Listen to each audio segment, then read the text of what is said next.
Hey, good morning, y'all. Welcome back to Tina Smooth TV. I told you guys that why God allowed slavery would take me. It would take like 5 times, but I'm just gonna only talk about it the day before yesterday and today. I took yesterday off so I can read Deuteronomy because Deuteronomy is what really talks about it. Why He allowed the Israelites to be drawn out of the country and the city that He built for them, where they didn't have to worry about nothing. The same thing with Adam and Eve. He gave the Israelites the same chance and told them serve no other gods but Him. He didn't have a bunch of rules.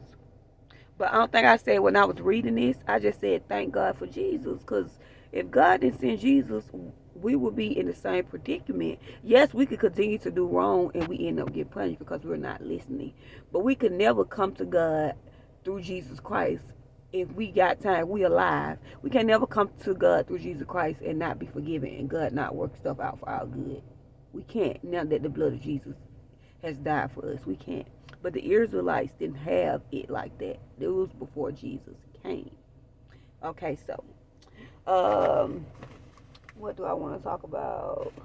Okay, part 2, Book of Deuteronomy, and then if you want to go read it yourself, it's chapter 28, verse 15 through 68. So it's a long chapter. All right, and the first thing I want to talk about is who do you think got the Israelites to be disobedient and not listen to Jesus Christ? I mean, not listen to God. The devil. The devil been thrown out of heaven before God even made humans. That's how he was. That's why he was able to approach Eve in the garden. He been out, and that's how he approached the Israelites. He approached the Israelites and had the Israelites thinking that God didn't really mean what He said, and God really do be meaning what He said. Like if God say something, that's what He mean. But the devil come and try to play on your mind and say, He didn't really mean that. Did He really mean don't eat that apple? Did He really mean that you shouldn't dress a certain way? Did He really mean that you should have sex before marriage? Did He really mean that? And so that's what the devil did to the Israelites. Like you can do something and not say God didn't say don't do it. Keep it real with yourself. I have an issue, I have a problem, I pray about it, but don't say God is okay with it because He's not. Just pray about it and work on your issues.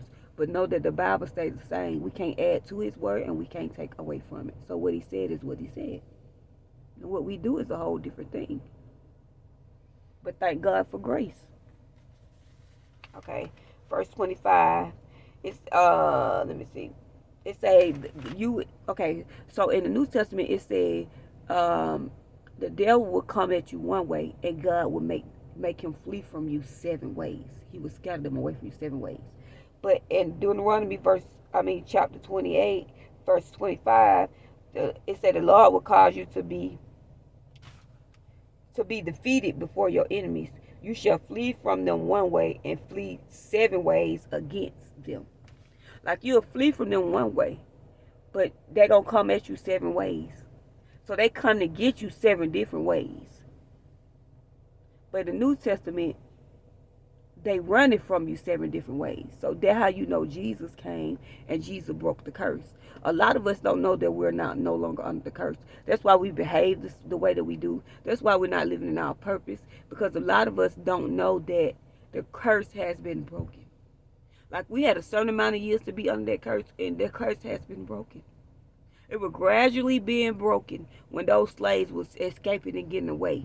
When Martin Luther King them came, the curse was gradually coming off, and it completely has came off.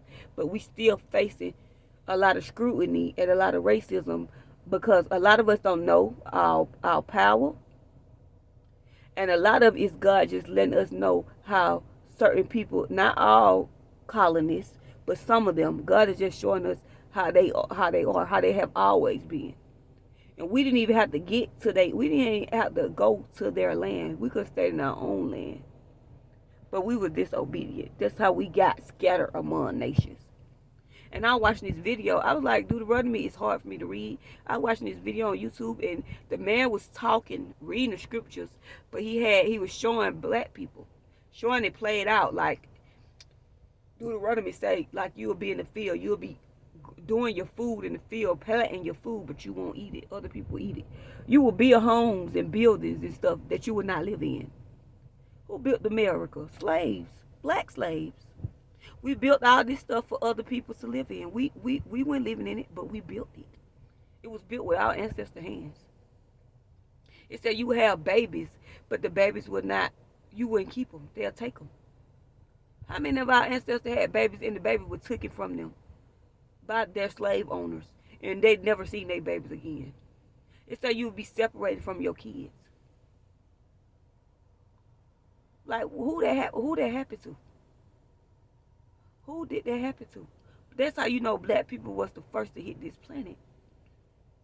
We was the first original Jews, Africa, whatever you want to call it. We was the originals. And a lot of people like, well, to me it matters, because it let me know that I'm something.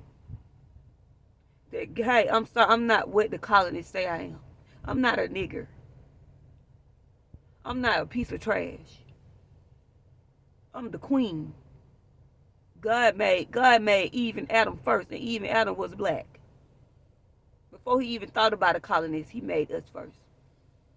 Jesus is a black man. Does he love all of us? Yes, he does. But I think it's important to know your history. Why wouldn't you want to know your history about Jesus Christ? Why wouldn't you? Why wouldn't you want to know? You accept holidays that he didn't create. You accept Christmas that have nothing to do with Jesus. Christmas ain't nowhere in the Bible. Like, you can search the Bible from the rooter to the tutor, and you won't find Christmas. But people are okay with it.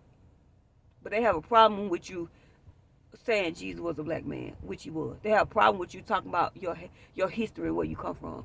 But they have no problem with these made-up holidays. None. They make excuses for the made-up holidays. They have a problem with you knowing your history and where you come from. This has been Tina Smooth TV. Y'all have a great day.